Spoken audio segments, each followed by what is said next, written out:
tema yang ditawarkan pada saya dari panitia memang, tapi ketika berkunjung ke Kota Batak, Romo Priyo dulu selalu mengatakan temanya kitab suci saja kan Bapak Uskup gitu. Lalu ini juga kita berangkat dari kitab suci. Memang kebetulan pas tema yang sama dengan ziarah pengharapan karena tahun jubileum yang kita masuki punya tema ini. Maka sekalian moga-moga tidak menjadi seperti kuliah karena saya cenderung begitu. Jadi mohon maaf kalau seperti perkuliahan. 2025 ini jatuh dengan tahun liturgi C yang ditemani dengan Injil Lukas. Kita ingat tahun jubileum kerahiman, itu tahun jubileum luar biasa juga pada tahun C kalau saudara-saudari ingat. Maka Injil Lukas itu rupanya punya tema yang langsung mengundang kita masuk dalam permenungan indulgensi, pengampunan, kerahiman ini. Di Lukas langsung nampak bahwa sejak awal Yesus sendiri dengan keluarga kudus di Nazaret itu orang yang selalu dalam perjalanan. Artinya dalam peziarahan. Entah peziarahan karena dikejar-kejar atau karena memang mencari kebenaran dan kehendak Tuhan itu. Pengharapan itu tidak mengecewakan. Seperti yang dipakai sebagai judul surat untuk tahun jubileum ini, Gula dari Paus Fransiskus. Tidak mengecewakan karena kita tahu jaminannya, pasti. Dan Injil Lukas sungguh menekankan hal ini. Siapa penginjil Lukas? Kalau dalam perkuliahan sering tanya gitu, mau belajar sinoptik, akhirnya bertanya begini kan, kita tidak akan masuk, tapi sekedar mengingat. Orang sering mengatakan dia rekan sekerja Paulus. Ada buktinya dalam Filemon ayat 24. Dikatakan seorang tabib dalam surat pada jemaat di Kolose, termasuk golongan orang yang tidak bersunat, berarti bukan orang Yahudi, mulai menyertai Paulus dalam perjalanan misinya sejak Makedonia. Maka Lukas sering dikatakan pelindung para pelukis, tapi entah benar entah tidak, Lukas memang melukis Injilnya bukan dengan kuas, tapi dengan pena tulisan gitu. Maka dia menulis kisah, menulis cerita, dan ceritanya bukan cerita yang begitu saja, cerita mengandung kebenaran. Maka dikatakan juga Lukas seorang sejarawan, karena menurut Cicero seorang sejarawan harus mengungkapkan kebenaran. Di situ nampak bagaimana penginjil Lukas menaruh fokusnya, perhatiannya pada kemanusiaan Yesus.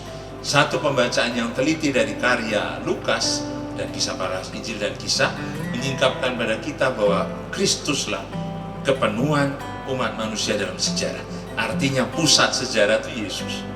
Kalau kita baca Injilnya, dari mana bisa kelihatan? Kalau kita bayangkan nanti bukunya, teologi penginjil Lukas itu Yesus Kristus di tengah-tengah, di pusat sejarah. Pada Yesus berkumpul kisah dari perjanjian lama, bergerak sampai ke Injil, menyebar kisah tentang gereja dalam perjanjian baru, mulai dari kisah para rasul.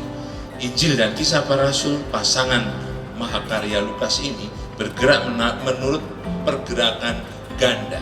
Yang satu sentripetal, artinya apa? Memusat begitu. Yang satu sentrifugal. Jika Injil Lukas berakhir di Yerusalem, murid-murid yang melihat Yesus naik ke surga, kemudian dengan sukaria pergi ke Bait Allah, memuliakan Allah tiap-tiap hari. Bait Allah di mana? Di Yerusalem, ya kan? Kisah para rasul nanti mulai dari Yerusalem. Jadi Yerusalem pusatnya. Ini juga sebenarnya, kalau bukan orang Yahudi nggak mungkin, tidak mungkin. Injil Lukas mulai dari Yerusalem. Zakaria menerima pewartaan pada waktu mempersembahkan kurban di mana? Bait Allah, Yerusalem. Tidak ada orang yang begitu mencintai Yerusalem selain penginjil Lukas, kalau dia bukan orang Yahudi. Lahiran Yesus dalam konteks sejarah kekaisaran dunia, ya. Lalu cerita tentang Yesus di Galilea, Yesus dikisahkan bergerak di Samaria dan Yudea sampai akhirnya disalibkan, wafat, dan bangkit di Yerusalem. Gereja mulai di sana. Dari kebangkitan Yesus di Yerusalem, menyebar Injil itu dari Yudea sampai Samaria, sampai akhirnya ke daerah bangsa-bangsa karena pemberitaan Paulus dan Barnabas, sampai akhirnya di Roma. Kalau lihat mengerucut begitu, ada pusatnya, yaitu pusatnya adalah ini, Paskah, sengsara, wafat, dan kebangkitan Yesus. Maka Yesus itu pusat sejarahnya. Kayafas jadi imam besar, datanglah firman Tuhan, firman Allah pada Yohanes, anak Zakaria di padang gurun. Bicara panjang lebar tentang orang-orang besar, tapi akhirnya yang penting adalah seorang yang berseru-seru di padang gurun.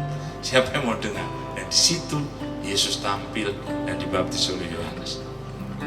Zakheus, hari ini telah terjadi keselamatan pada rumah ini karena orang ini pun anak Abraham. Sebab anak manusia datang untuk mencari dan menyelamatkan yang hilang. 2 kali hari ini di satu perikop yang sama. Ya, pada waktu itu sukacita Zakheus meluap-luap, sehingga bagi dia hartanya tidak penting lagi. Unik lagi kabar gembira hari ini menurut Lukas, bahkan dihadiahkan cuma-cuma pada penjahat yang bertobat di saat terakhir hidup Yesus. Aku berkata padamu, hari ini engkau akan ada bersama-sama dengan aku di Firdaus. Tidak bisa orang tanya, kapan dia mau buat baik menebus dosanya? Sudah disalib bersama Yesus. Tidak perlu besok, tidak perlu kemarin. Hari ini kau ada bersama dengan aku. Dan itu apa ya? Kita buat perjalanan ziarah, kita buat perjuangan bersama, tapi dengan kepastian bahwa sudah dapat. Itulah spes non confundir. Harapan tidak mengecewakan. Hebatnya begitu. Dan Injil Lukas menemani kita dalam kenyataan begini, supaya kita menjadi semakin solider, semakin berbela rasa, semakin perhatian juga pada saudara-saudari kita, terutama yang membutuhkan, yang miskin. Injil Lukas sering dipandang Injil kaum miskin, kan? Injil lebih tepat kaum miskin dalam arti aslinya. Miskin itu berarti yang dari kata sken, sekinah, tempat kemah gitu, di mana Allah hadir, di situ sekinahnya, kan? Orang-orang di mana Allah hadir, kaum miskin, itu miskin itu. Justru itu yang dipilih Allah. Aneh kan? Dari sudut pandang sosial, Injil Lukas sering disebut Injil kaum miskin, yaitu mereka yang rela melepaskan setiap kekayaan duniawi untuk hidup mengikuti Yesus di bawah penyelenggaraan ilahi. Jadi bukan soal miskin materi saja, tapi orang-orang yang lepas bebas itu, yang memeluk hidup hanya untuk hari ini. Karena lepas bebas itu, maka Allah hadir di dalam dirinya. Itu.